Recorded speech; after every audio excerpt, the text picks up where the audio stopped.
What's going on, ladies and gentlemen, and welcome to another episode of Starting From Scratch. Now, if you guys do want any Ultimate Team coins, check out the links down below to battle.com and make sure you use my discount code. But guys, I do need to ask you a question. Now, this has been bugging me because usually while I edit my videos, I like to listen to some music, but I've got no music to listen to at the moment, and I just feel as though everything is kind of fucked. Like, I've been listening to Eminem's latest album, and that's been, that's been really good and stuff, but you can't just have that on repeat on and on every day. So I need something to mix it up. If any of you guys have any sort of recommendations, I like pretty much everything except for the extremes, like that hardcore screaming rock where they end up like slitting a llama's throat while singing about love in, some screamy way. I'm just not into that sort of stuff, and I'm not a big fan of people linking me 2-hour songs of someone playing the cello or something like that, and yeah, it's just not my thing. So anywhere in between those two, I'm more than happy. But this isn't a goddamn music lesson. We're here to look at FIFA, listen to FIFA, live and breathe about FIFA. Now look at this.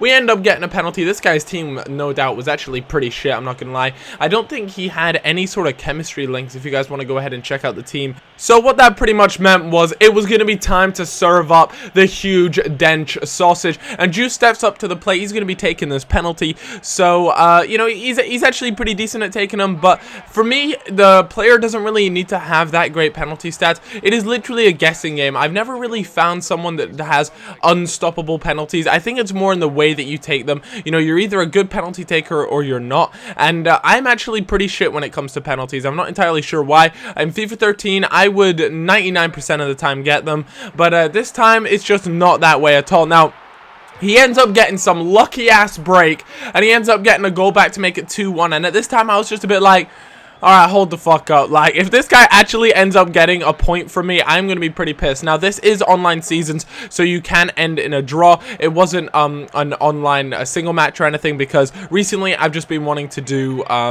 just crack on with the seasons pretty much. The rewards are really quite decent. Now, a nice bit of run, a nice decent run, sorry, from Juve, and then Koo here ends up picking up the scraps and putting it into the back of the net in the 83rd minute. So, happy days with that, but I have to admit that this team is looking good, and this team I've created is actually really cheap.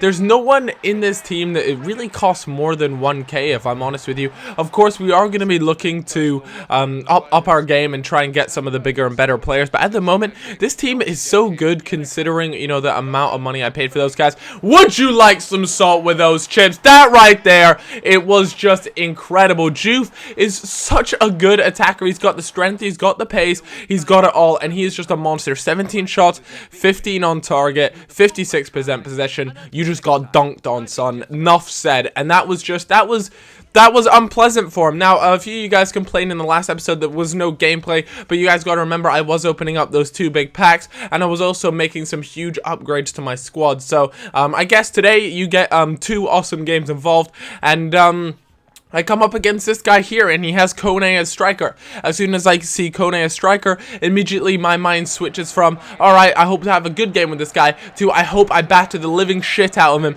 because Kone is my kryptonite, and I can't stand playing against him. But early on in the first quarter of the game, if you will, we actually have a decent chance here, and Perisic whips in a beautiful ball onto the man himself, Koo. Now, I'm not entirely sure how that little guy manages to rise above center backs and score that goal, so that was kind of news to me. But unfortunately, his players managed to bully mine off the ball, and he almost played that killer through ball, and those are the sort of ones that'll mess you up for a little while. But Olic there, who is my newly signed striker, does a great job of getting past defenders, plays a nice through ball to Perisic, and Perisic picks up a beautiful goal for himself. Now, Perisic is my left midfielder, and he is really, really good. Again, he doesn't cost a lot of money. I don't think he's even that quick, but my god, he's got some great crossing, he's got some great dribbling, and more importantly, he finishes his dinner, and that's what I like to see. Again, we get 2 goals up, and your man Konko, who I believe is actually a right back, ends up getting a goal to make it 2-1, and instantly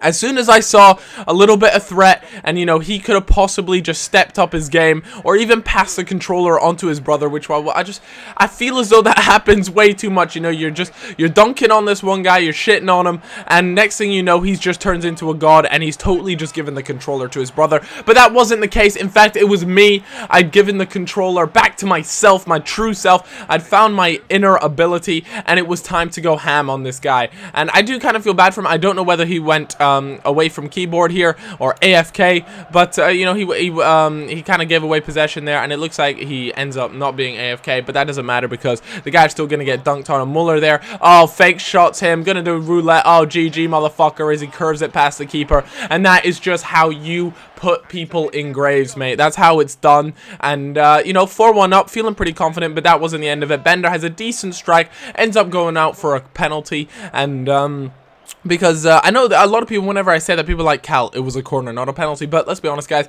it's FIFA 14. Corners are goddamn penalties. A great ball whipped in, and like I said, 50% chance. Job done. Westerman, my centre-back, my super cheap, awesome centre-back, ends up putting it away. A nice through ball play to Joof, and that looked like it could have been going out, but he's got the pace. He's got it. He's got what it takes. He cuts back inside, making everyone look like a mud. Just put the roulette in there for style points, baby, and that makes it 6-1. Now, this guy got completely dunked, shat on, and just abused really badly. So if you guys want to you know, maybe shed a tear of a moment of silence for this guy, you are more than welcome to, but I'm not going to bother, because that's been this episode. I hope you all enjoyed it. If you have, leave a like, leave a comment, leave all that good stuff. I'm about to go and head out for the England-Germany game at Wembley. I'm excited to go there, see what the deal is, and hopefully England can get something out of it. But my god, Germany are just gonna serve up the dench. I'll see you guys in a little bit. Have a good one. Bye bye.